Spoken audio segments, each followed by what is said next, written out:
అదే RTV app వార్తల్ని క్షణాల్లో చదివే అవకాశం ఉంటుంది. ఒక న్యూస్ పేపర్, ఒక టెలివిజన్ ఛానల్ మీ చేతుల్లో ఎప్పుడూ ఉంటాయి. ఈ కూటమి ప్రభుత్వం చూస్తున్నాము, ఏదైనా కానీ డైవర్షన్ పాలిటిక్స్.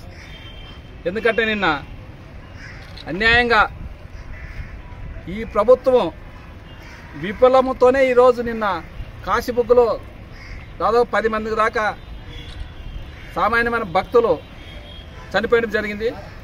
ఈరోజు అది దాన్ని డైవర్షన్ చేయాలనే విధంగా ఈరోజు మద్యము ఎవరు తయారు చేస్తున్నారో మన మన మన మన ఆంధ్రాకే కాదు, అన్ని రాష్ట్రాలు తెలుసు.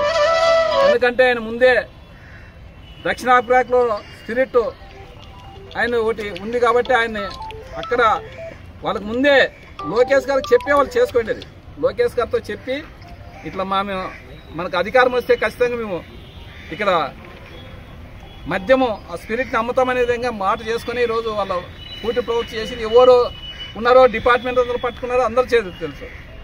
అనవసరం ఆయనకు సంబంధం లేని ఇష్యూ. ఎవరన్నా ప్రతిపక్షంలోన దొంగ రవాణా చేసి ఏదన్నా మద్యమని అమ్ముతారా? ఎవరైనా చూసినామా ఎక్కడన్నా? ఈరోజు డైవర్షన్, ఎందుకంటే ఆ 10 మంది చనిపోయిన మొత్తము మీడియా అంతా అక్కడ మొత్తం డైవర్షన్ చేయాలనే విధంగా ఈరోజు జోగి రమేష్ గారిని అనవసరంగా అన్యాయంగా అరెస్ట్ చేసి, ఎందుకంటే మొన్ననే చూసినాం మిథున్ రెడ్డిని మద్యం కుంభకోణమని ఆయన అరెస్ట్ చేసింది. ఆ సిట్ ఏమి చేసింది? ఏసీబీ కోర్టులో వాళ్ళు అడిగిన దానికి సమాధానం చెప్పలేక ఆయన్ని, ఎందుకంటే వీళ్ళు అడ్డుకున్నారు.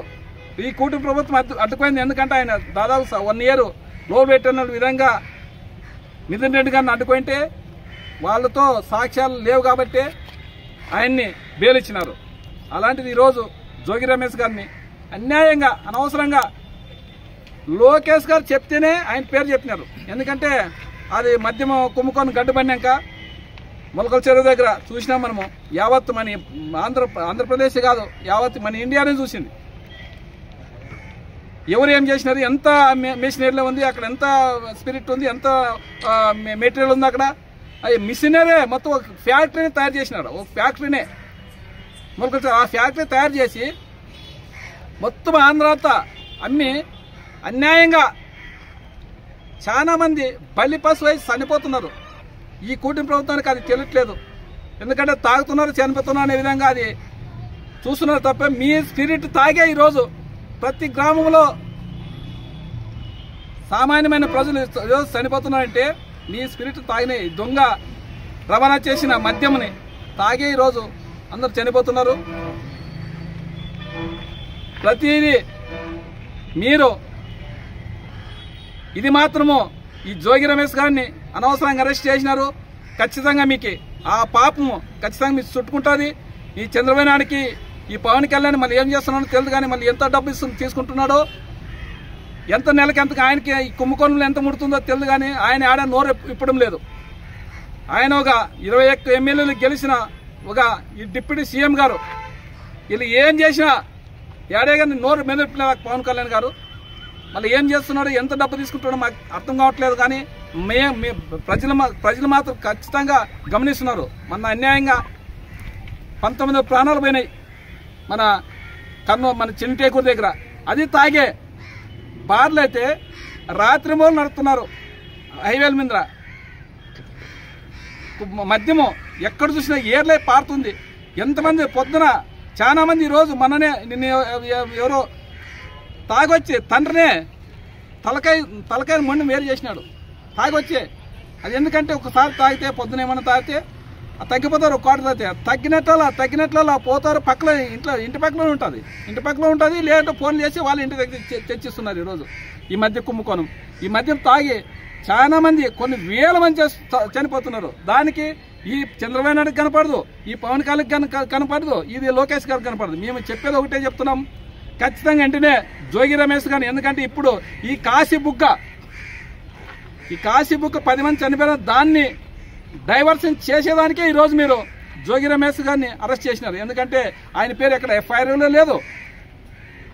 ఆయన ప్రమాణం చేసినారు, ఎక్కడైనా రాండి అని మన దుర్గమ్మ గుడి దగ్గర అరచేతులోన హారతి పట్టుకొని ప్రమాణం చేసినారు.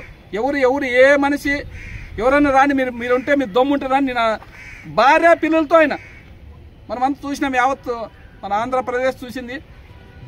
మన యావత్ గుడి మన దుర్గమ్మ గుడి దగ్గర అరచేతిలో హారతిచ్చి ప్రమాణం చేసినారు. అలాంటిది రోజు మీరు అలాంటి వ్యక్తిని ఆయన ఎఫ్ఐఆర్లో పేరు లేదు, అవి ఏంట్లో లేదు, ఓన్లీ ఎందుకంటే మనం వైకుంఠ ఏకాదశి రోజు ఆ రోజు 6 మంది చనిపోయినారు. అదేవిధంగా ఇది ఎక్కడ మన సింహాచలం దగ్గర 6-8 మంది చనిపోయినారు. ఈరోజు 10 మంది. మీ నిర్లక్ష్యంతోనే ఈరోజు 10 మంది ఇంతమంది ప్రాణాలు తీసుకుంటారు. ఆ రోజు అంతే, ఈరోజు కానీ వైకుంఠ ఏకాదశి అనేది చాలా మంది, ఎందుకంటే వెంకటేశ్వర స్వామి చాలా భక్తులు ఎక్కువైనారు ఇప్పుడు. అలాంటిది మీరు దాన్ని చర్యలు తీసుకొని ఎవరిది చంద్రబాబు నాయుడు ఏమంటాడు, వాళ్ళ గుడి కట్టడం చర్యలు తీసుకుంటారంట. ఏమన్నా ఆయన నీకు బుద్ధి జ్ఞానం ఉంది? ఈ చంద్రబాబు నాయుడికి ముసలోడైనావు, 76 ఏళ్ళ వయసు వచ్చింది నీకు. ఆయన 12 ఎకరాల్లో గుడి కడితే ఆయన మీద చర్యలు తీసుకుంటావా? నీకేమన్నా జ్ఞానం ఉందా? ఈయన పవన్ కళ్యాణ్ మెసేజ్ పెడతాడు, పెడతాడు, ఏం పెడతాడు? అది ప్రైవేట్ అంటే, ప్రైవేట్ అంటే ప్రవణం కాదా? అది గుడి కాదా? ఏమన్నా మీరు ఏమన్నా రాజకీయం చేస్తున్నారా లేకపోతే ఏం చేస్తున్నారు? అధికారం చేస్తున్నారు, ఏం చేస్తున్నారు? ఏం చేస్తున్నారు? ఏం సమాజానికి ఏం చెప్తామనుకున్నారు మీరు? ఒక్కొక్కరు మాట్లాడుతున్నారు. ఖచ్చితంగా మీకే ప్రజలు బుద్ధి చెప్పే టైం వస్తుంది. మేము ఒకటే చెప్తున్నాం, ఆ కాశీ బుక్ డైవర్షన్ కోసం ఆయన ఏం లేకుండా ఈరోజు జోగి, ఎందుకంటే మొత్తం జోగి రమేష్ మీద పడాలని డైవర్షన్ కావాలనే డైవర్షన్ పార్టీకి చేస్తున్నారు. కాబట్టి మీరు రోజు మేము చెప్తున్నాము, మీకు తగిన మూల్యం చెల్లించక తప్పదు. మీకు త్వరలోనే ఉంది, మీరు మునిగిపోతారు, బంగాళాఖాతంలో మునిగిపోతారు వినగా ఈ కూటమి ప్రభుత్వానికి ఈరోజు మేము మీడియా ముఖంగా చెప్తున్నాం. మరిన్ని వీడియోస్ కోసం ఛానల్ ని సబ్స్క్రైబ్ చేయండి, లేటెస్ట్ అప్డేట్స్ కోసం వాట్సాప్ ఛానల్ ని ఫాలో చేయండి, అండ్ లింక్ డిస్క్రిప్షన్ లో ఉంది.